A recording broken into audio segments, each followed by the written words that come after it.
ষান্মাসিক সামষ্টিক মূল্যায়ন 2024 বিষয় হচ্ছে ইসলাম শিক্ষা, শ্রেণী নবম, শিক্ষার্থীর জন্য নির্দেশনা এখানে। ওকে, তো এখানে আমাদের সামাজিক সমস্যা বিশ্লেষণ করে ইসলামের বিধিবিধান আলোকে সমাধান করি।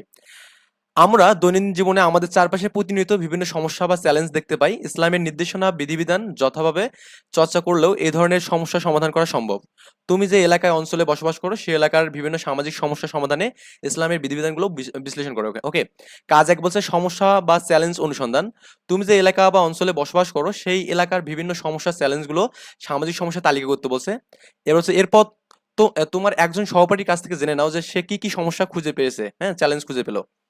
ছক এক হচ্ছে আমাদের আমরা যা খুঁজে পেলাম এবং আমার বন্ধু যা খুঁজে পেলো, এখানে এটা আমরা পূরণ করব। কাজ দুই বলছে এখানে আমরা একটা বিষয় বলে নিচ্ছি, আমরা কিন্তু সমাধানটা একটু পরেই করবো ইনশাল্লাহ। ওকে, তো দেরি না করে সাবস্ক্রাইব করে পাশে থাকুন।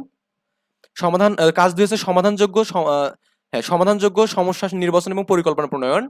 তোমার এলাকার বিভিন্ন সামাজিক সমস্যা খুঁজে পেয়েছো, এবার চারজন সভাপতি আলোচনা করে কাজ এক এর তালিকা হতে একটি সমস্যা নির্বাচন করো যে সমস্যাটা সমাধান করা তোমার পক্ষে সম্ভব হবে। সমস্যাটি নির্বাচনের পক্ষে এককভাবে তোমার যুক্তি ধরো। তো এখানে বলছে সামাজিক গুরুত্ব এবং ধর্মীয় গুরুত্ব এখানে একত্র বলছে।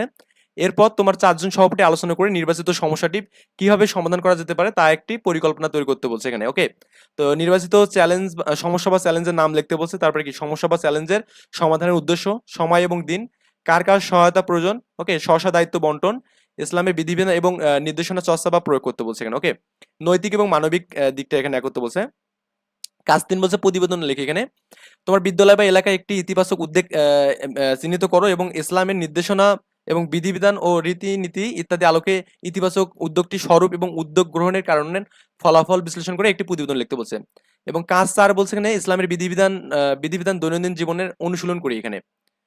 তুমি যে সামাজিক সমস্যা বিশ্লেষণ করেছো, তোমার এলাকার বিভিন্ন সামাজিক সমস্যা চিহ্নিত এবং কি সমাধানযোগ্য সমস্যা নির্বাচন এবং কি সমাধানের পরিকল্পনা ইত্যাদি ইসলামের বিধিবিধানের আলোকে তা সমাধান করার জন্য তোমার দৈনন্দিন জীবনে কোন কোন ক্ষেত্রে পরিবর্তন প্রয়োজন তা চিহ্নিত করো এবং কিভাবে অনুশীলন করবে তা উল্লেখ করতে বলছে এখানে। ওকে।